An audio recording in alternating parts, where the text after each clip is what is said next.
is there something I need to learn in this life from these characters about their empowering qualities? So excited for Disenchanted. What was it like reuniting with Amy, James, and Patrick so many years later? It was beautiful. It was terrific. It was in Ireland, near Dublin mostly. So it was a fairy tale within a fairy tale.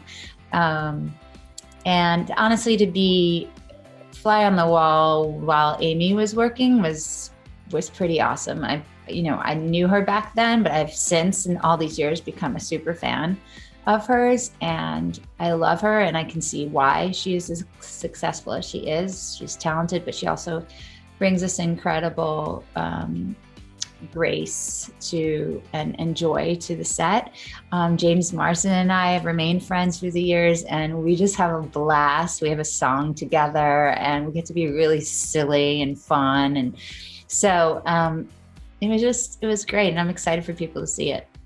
And is it true your character finally has a big solo number? Yeah. What was that like? About time. Yeah, well, it's Stephen Schwartz, who's like my fairy godmother when it comes to musicals. For anyone who doesn't know out there, he wrote Wicked. So he wrote it with Alan Menken, and it's this incredible song and a really important integral moment in the story. And I feel really lucky to for them to have written something like this for me. How long has there been conversations about the sequel? Or when was like the first time you heard about maybe they'll do a second film? A couple of years ago, it's been in the works. Yeah. And as a Broadway star, I mean, it was Patrick Dempsey's first time singing. What was that like hearing him? And did you give him any advice at all? He had a blast. He was so happy. He tap danced, I think, and he was great. He was just a song and dance man, I think that's what was so much fun. It really harkens back to an old-fashioned kind of movie musical for everyone. And that's a testament to Adam Shankman, the director, who's done a lot of great musical movies. And so I don't give advice like that. I just, if anything, I just try to impart the idea that everybody has it in them, and he should just be himself and enjoy the moments, and know, especially in film, we can fix anything if we make a mistake. So we might as well just take risks and go for it. And are you excited at all about a possible Frozen 3? Any conversations with that? I haven't heard anything about that, but of course I would be, because it's my family, and it's been one of the greatest gifts in my life. And I would love to just step back into Elsa's shoes. So we'll see what happens. And Cinderella, a lot of people have played the evil stepmother, but what did you want to personally bring to that character? Well, I mean, the women that have played this character before, some of my heroes. So I figured, try to go a different way. And with Kay's interpretation of the story, Kay Cannon, we were playing with the tone of it and modernizing it and stepping away from the archetypal kind of idea of the straight ahead evil nemesis. And she, I think, allowed for both of us to really explore the idea that, there's always another side to the story, and that people experience pain and trauma in their lives, which can often lead to why they're acting out in such a way. And whenever there's a character like that, I think I really gravitate to those characters where they're misunderstood in some way. And if you peel away the layers, you see sort of why they act the way they act.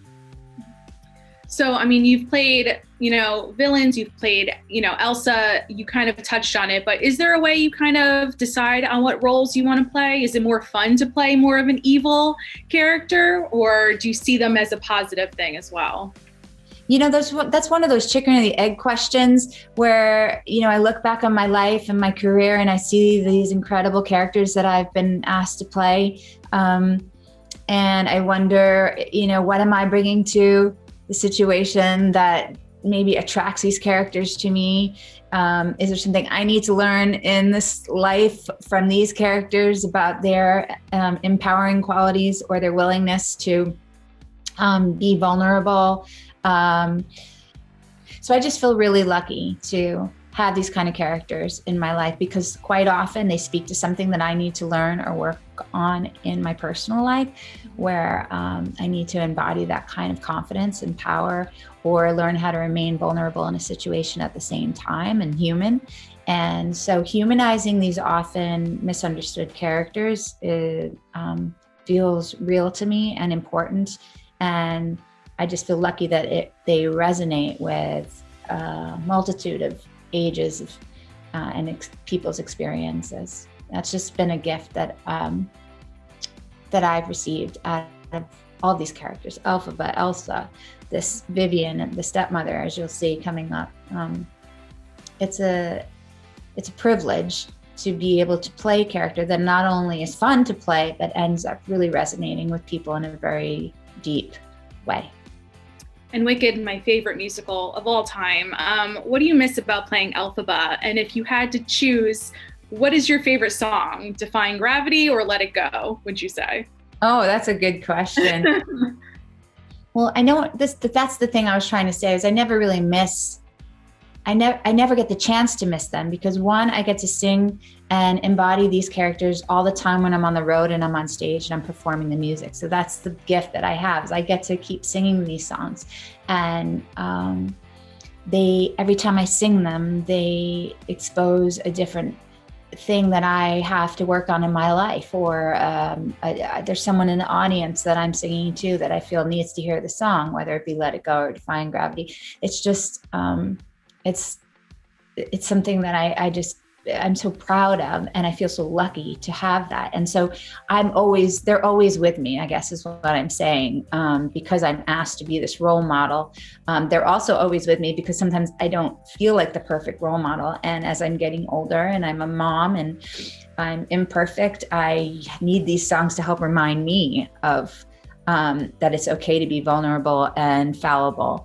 And it's actually a good segue to this partnership that I had with Rice Krispies, which actually was a really organic, natural fit for me, because they're doing this wonderful campaign where they're showing so much love and support to parents during this time where we're going back to school, and we're all kind of filled with anxiety, I think. I mean, I know I am, about what's to come and what's best for our kids and for us.